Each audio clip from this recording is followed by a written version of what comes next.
गंगापूर येथे लासूर नाका परिसरात चिंतामणी इलेक्ट्रॉनिक व मोबाईल शॉपीला शॉर्ट सर्किटमुळे आग लागून मोबाईलसह फ्रीज, टीव्ही जळून खाक झाल्याने अंदाजे 15 ते 20 लाख रुपयांचे नुकसान झाल्याने हळहळ व्यक्त करण्यात येत आहे।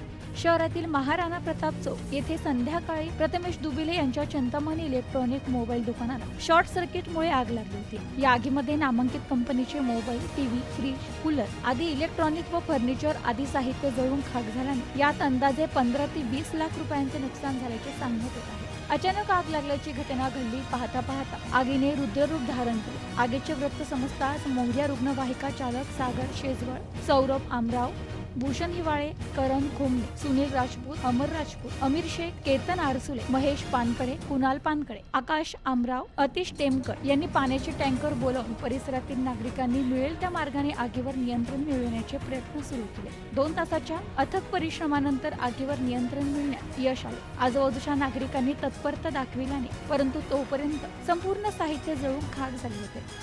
प्रतिनिधी विशाल जोशी, न्यूज टुडे 24 गंगापूर।